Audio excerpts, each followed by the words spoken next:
សម្រាប់ចំណុចទី2បងប្អូនទាំងអស់គ្នាមិនគួរថ្លឹងទម្ងន់បន្ទាប់ពីយើងញ៉ាំអាហាររួចឬក៏យើងហាត់ប្រាណរួចនោះទេពីព្រោះអាហារក៏មានទម្ងន់ដែរបងប្អូនទាំងអស់គ្នាចឹងនៅពេលដែលយើងញ៉ាំអាហារចូលក្នុងខ្លួនយើងហើយយើងចាប់ផ្ដើមឡើងថ្លឹងទៅទម្ងន់របស់យើងអាចនឹងកើនចន្លោះពីកន្លះគីឡូទៅ1គីឡូអាស្រ័យទៅលើអាហារដែលយើងញ៉ាំជាក់ស្ដែងចំណែកការហាត់ប្រាណវានឹងធ្វើឲ្យរាងកាយរបស់យើងគឺបាត់ជាតិទឹកមួយចំនួនអាចចន្លោះពីកន្លះលីត្រទៅ1លីត្រតិចតួចអាស្រ័យទៅលើការហាត់ប្រាណរបស់យើងដែលវាបញ្ចេញទៅតាមញើសដែលយើង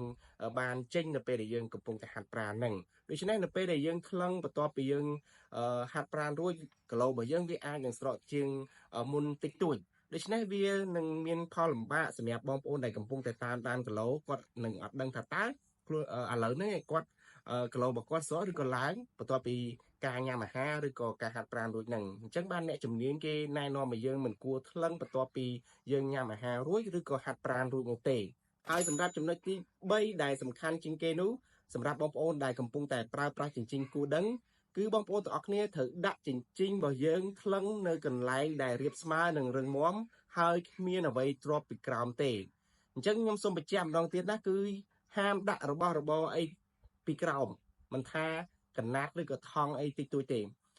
ហើយយើងត្រូវដាក់នៅកន្លែងដែលរាបស្មើនិងរឹងមាំទើបធ្វើឲ្យការចាប់គីឡូអញ្ជីងរបស់យើងគឺបានច្បាស់ល្អបងប្អូនទាំងអស់គ្នាដល់ចំណុចនេះអាចនឹងមានការសង្ស័យមិនជឿ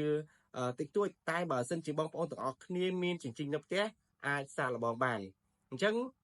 អរគុណច្រើនបងប្អូនទាំងអស់គ្នាសម្រាប់ការតាមដានវីដេអូនេះជួបគ្នានៅវីដេអូក្រោយៗទៀត